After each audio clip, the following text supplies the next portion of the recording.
We purchased an ugly old house and transformed it into a Palm Springs inspired home.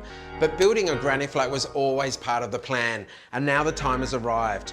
My name is James Treble, an interior designer with over 30 years experience within the build and design industry. I have worked with literally thousands of clients on their own homes, mostly large homes, some of them extra large homes. But the challenge on this project is to use all of that knowledge in a small format, creating a space that is beautiful and practical, and one that people want to stay in time and time again.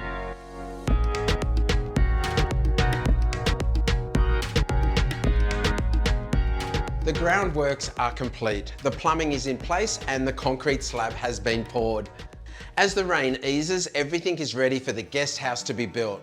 The benefits for us going with a company like Granny Flat Solutions is that they project manage the whole build from woe to go.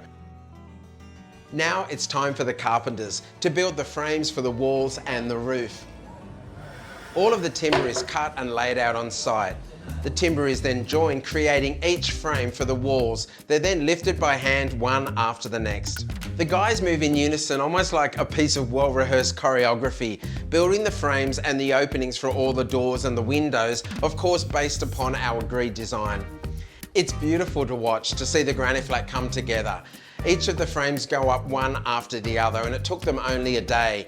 It looks fantastic, and now we can see what the house is going to look like. It's a new day, and fortunately for us, the sun is shining, because building the frames from the roof is next.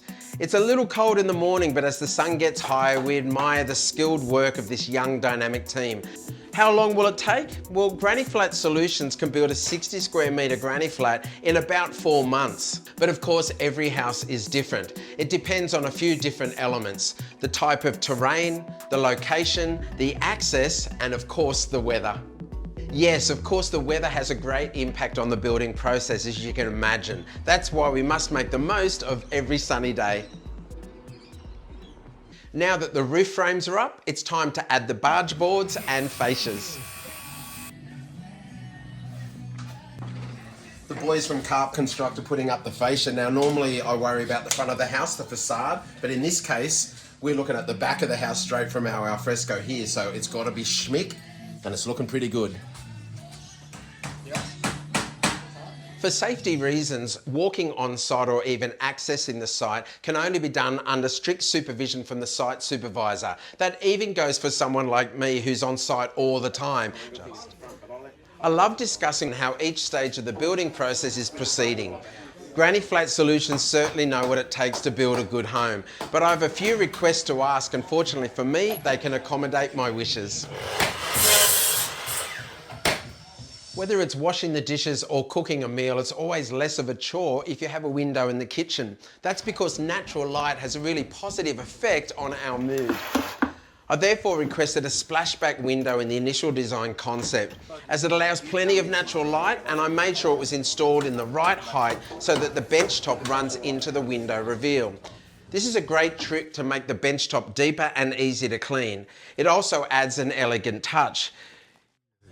Do you want fries with that? Now, the reveal is the inside frame of the window openings. It's usually the thickness of the wall, and in our case, it's a timber frame. By allowing the stone to go into the bottom part of the reveal, we've ended up with that nice clean link between the glass and the bench top. But I've also done the same to the side of the reveal, allowing the splashback to also wrap into the sides of the reveal. That means we end up with a beautiful clean finish and highlights the window as a wonderful feature. So as you can see behind me, the frame has gone up really well. The guys did an awesome job. The windows are in, the barge boards and the fascia along the front. Starting from the roof down, I've got the one corrie profile. So it's that corrugated profile for the roof. To add that crisp detail, I'm going to have white gutters and fascias and white windows. But the standout detail here is a brand new product that's being launched on the market. This is Xenoclad. Now, this is creating that batten and board look that I've seen overseas and I'm desperate to have on my own home. And this is going to be placed vertically all the way around the house. And that clips in to the next sheet, giving the profile like that. It's such beautiful vertical texture in the colour Deep Ocean. So you can see just how good the white is going to look against that beautiful indigo colour. It screams coastal. You can hear how excited the birds are because they're looking from above, knowing what they're going to be flying over very soon. Stay tuned. I can't wait to see this go up. The batten and board look that I've selected for the exterior walls of our granny flat is something that I really love because I think it screams coastal, but it's also a fantastic way to add texture to the outside, and I think that makes it visually interesting. That deep blue with the white trims, it's almost like the blue of the ocean and the white on the crest of the waves. Come on, you have to admit you're a little bit excited about how this is going to look. Well, the weekend's arrived. It's been raining the last 2 days, and it's great to be on site to actually have a look at how things are progressing while no trades are here. Remember everyone, you can't be on site during construction, but we actually have our white cards and the supervisor knows that we're going to be here having a walk around. Of course, we are documenting the process of this to share all of this knowledge with you. Sandro and I have spent lots of time looking over the fence while the work proceeds, and with the cameras at hand we take photos and videos to of course document the process. Now that the walls and roof frames are up, it's easy to see the simplicity of the house's design. Just what I wanted to create the feel of a coastal cottage. So we've got one ridge right down the middle and two large planes of roof. It's quite a simplistic design, but it works for that mid-century sort of coastal take on mid-century modern that I want from the streetscape. So here I am inside the house. This will actually be the kitchen, dining and lounge room. So the kitchen sink is going in front of this window. The bench top's going to come here and wrap around, and I've got overhead cupboards. And the bench top is going to slide into there. This area is known as the reveal, the inside of the window, and we're going to have stone running into that, plus a stone splashback on this one. This is actually the lounge room. It's not a bad size. I always allow for a nice thoroughfare for the traffic areas and enough space for furnishing. So I've got the lounge room here. That wall is going to be the TV wall. And then the window here is beautifully placed for natural light.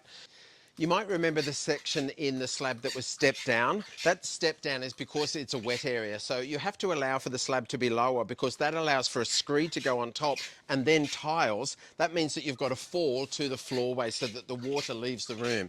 This is our bathroom. It's not a bad size. There's a waste in there because inside the shower tray, all of the tiles will run one way with a linear waste at the end to get rid of water. This other waste pipe here, that's actually for sewage, so that's where the toilet's going. And then I've got one in the middle of the room for the floor waste. But what about my basin? Well, if you just look here, it's right in the middle of the wall. That's done on purpose. The waste pipe here is going to come up through the wall and out because I have a floating vanity. I don't want to see any pipes underneath it running through. It gives that beautiful floating effect. The bathroom's a really good size, but it's not massive, and I love to include storage wherever I can. So I do have the vanity with some storage inside, but you might notice this cutout here. It's next to the window. It is not a window. This is so that we can put the shaving cabinet into the wall. It's a really valuable asset, and it's almost double in the amount of storage that we have in the vanity here inside, easily accessible at eye level. Now, in this space here, I positioned the window on the centre on the back wall. That gives me the ability to have two single beds here. I'm still thinking if I'm going to have bunks or single beds, haven't decided yet. And then against this wall, the door where you come in is where the robe's going to be. So we've got storage. So that's a really functional layout.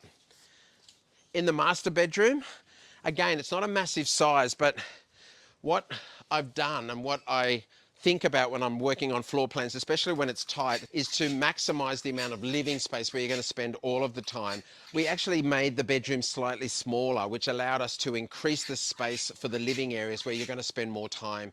And the ceiling we of course raised to 2.7, so although the rooms are not massive in floor space, they've got a nice feeling of space inside due to the height. The windows on that side, not just for natural light, but that's also the front of the home. That's the facade. It's starting to rain, guys. I think I better close this window up. What do you reckon? It took days before the sun shone again, allowing the team from Black Label Roofing to arrive on site to install the roof. But it finally happened, and I was so happy to see them because it was also a day that I could be on site. Remember, I'm running a design business while all of this is taking place. Lots of to and fro. So it's a chilly morning here on site, but it's a cracker of a morning as well because The roofing has just arrived from Number One Roofing. We've got all of the panels, the ridge capping, the gutters as well. They've also got the battens to be able to put up on top. And there's the anti-con blankets, which we've just dumped here as well. So this place is now going to have a roof on it. They're going to put the timber boarding around the house, getting ready for the cladding to go on. And that means all of the internal works will be able to start from them, like the electrical and plumbing rough outs internally. So good. Horizontal bars have been added to the roof frames to support the insulation and the metal panels above. And while the guys work on the roof, I lend a hand by painting the barge boards and fascia before the gutters go up. Now, I made sure that I got approval for this because technically I shouldn't be on site. But because I changed the barge board and fascia from being metal to a timber product, they now needed to be painted. So I offered to do the painting instead of getting the painters in, which aren't technically here yet. I admit that I went a little bit overboard because I gave it 4 coats of paint, but after all, I want this granny flat to stand the test of time. The roof line is actually a really simple one. It's 2 flat planes of roof with 1 simple ridge in the centre. All of the corrugated metal panels have been cut to size, and if the sunshine stays, the insulation and most of the roof will be added in one day. This is the same team that installed the new roof on our main house during the renovation. They remember what the property used to look like before we started.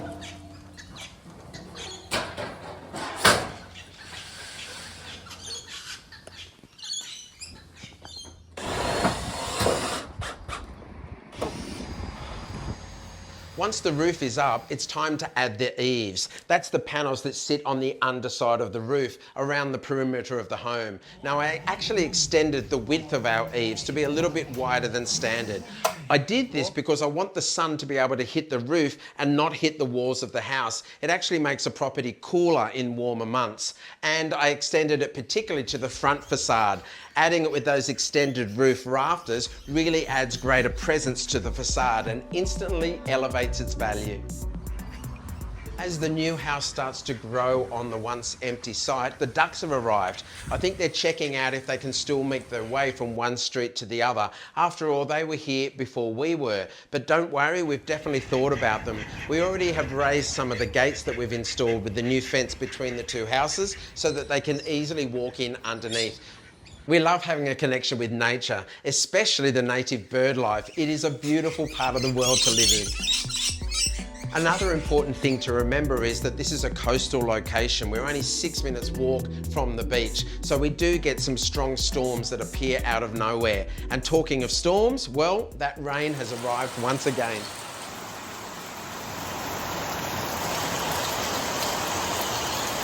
With the roof now installed, the inside and underneath of the guest house seems quite dry, which is perfect because there's plenty of work to be done inside, like the plumbing and the electrical. But it's not up to me to worry. It's all properly managed and out of my hands. It's quite a relief, actually.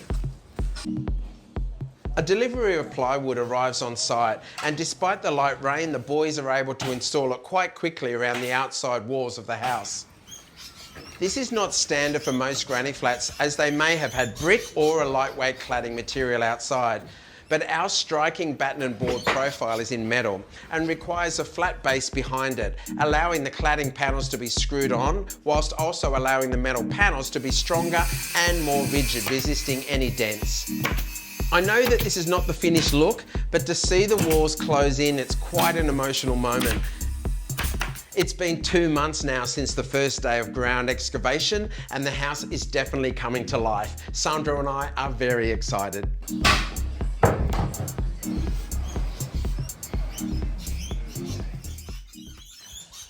Well, it's another busy day here on site at the granny flat. The boys have been putting ply that's actually encasing the whole outside of the house. This is something different for them. Normally at this stage they're putting cladding on the house, but we're actually going with that new Xenoclad metal cladding, and that's going on top of a timber substrate. It gives it strength. It's nice and flat behind the pan of the board. And this means that the property will be watertight so that the trades can keep going on and roughing out inside. Inside, the Sparkies are putting all of the rough out for the electrical internally. So the wires are being placed throughout the house for the light fittings, the power points and the light switches. I don't want to go in there because there's about 6 of them on board, but you can see like a little drill here in the plywood. That's going to be an external light, one on either side. And all the wires being roughed out. So this is based on the electric plan that I created in advance and also dealt with the team at Granite Flat Solutions, based on a brief of obviously where we want light fittings to be, how we want the look to be for cosmetic, decorative lighting, as well as functional lighting. And you need to always be aware of... One thing that most people don't realise is just how much detail goes into creating a house, no matter how large or small it is. And all of these decisions have to take place well before any groundworks. One of the most important things to consider is your electrical layout. Now, when it comes to this, my best advice to my clients is always consider the furniture placement early, and that will help you with guiding where you'd like to put the light switches, the power points. Think of where the doors open, etc. Think about how you move through a room and navigate so that it's all functional and easy to flow from one space to the next. It's interesting because this is only a 60 square metre house, yet it requires the same amount of detail as a much larger home. It has to be beautiful and welcoming, but it also has to be easy to maintain, and it has to have durable finishes and fittings. We want people to enjoy their time here and not be a slave to the upkeep. Many people see a granny flat as really plain, but I think it's a missed opportunity. It's a chance to create a quality home. And I believe including a balance of colour and texture doesn't have to mean spending a lot of money. There's a big difference between cost and value. Good design always delivers great value. You can see now the whole character of the front of the home because it is all lined. You can see now how it really makes that roof line stand out. It's going to look like this for a while now, until they deck out inside, and because we're going to leave the external metal cladding, the Xenoclad, until last, because we just want to make sure it's protected while all the trades are coming in and out. It's really robust and great to have outside, but just trades can be here and things can be banging on the surface, so we want to leave that till the last. Plus, I want it to be a big surprise for the street to see when that punch of beautiful blue deep ocean goes on and lets those white windows and all the white trim really pop. It's looking pretty good, hey? It's looking pretty good already, and inside it's non-stop. Now, having a roof above our heads means that the roughing out can go ahead for the electrical as well as the plumbing. I'm so glad I took the time to consider where every single light switch and power point should go, the heights of the taps and the exact location of the appliances. Good planning means saving time and money because there's no need to change anything on site, or even worse, after the house is complete. Megan from Flooring Extra in Gosford has come to check measure our floors.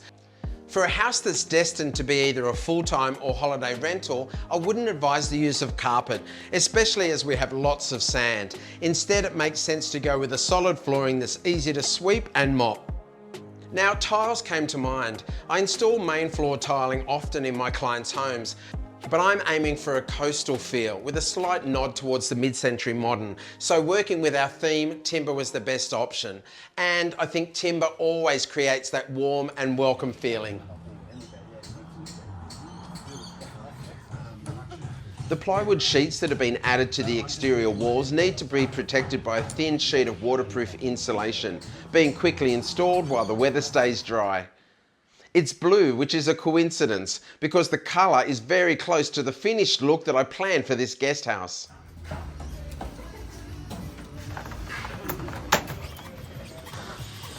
Well, it's a sunny day, which is fortunate because we are getting a hole put in our brand new roof, but we're doing this because it's going to flood natural light here into the living areas and dining area, which is important because that's south and we want to capture all of the light from that side of the house. It's looking good already and it's going to completely transform how it feels to be inside the granny flat.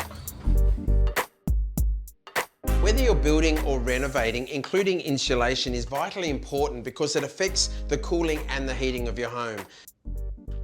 Having an energy efficient home is all about how you create the energy and also then how you retain it in your home. And this is achieved by having insulation in the walls. And to make sure that that heating and cooling you've created inside your home stays inside. And you're actually required to have insulation on the external walls and the roof. But I think it's vitally important to include insulation on your internal walls as well.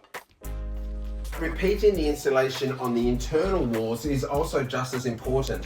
It's affecting the thermal quality, so it's allowing you to keep the place heated or cool depending on how you're going to have that throughout the home, but it also helps you with sound. Particularly in the bathroom, there are sounds that you don't want to hear in the rest of the home. Of course, I'm talking about singing in the shower. Once the electrical and plumbing roughouts are complete, it's time to install the plasterboards to both the walls and the ceilings. It's also an exciting time for me to add a little bit of texture with a product that I truly love. WeatherTech's panels are made from 97% wood pulp and 3% wax.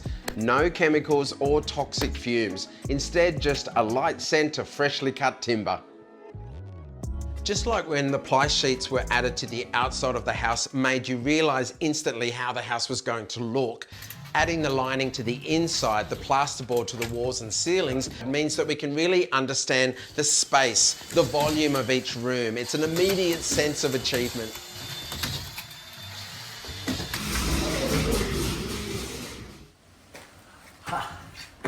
Well, it's exciting to be back here on site, and there's certainly a lot being done. It feels quite different.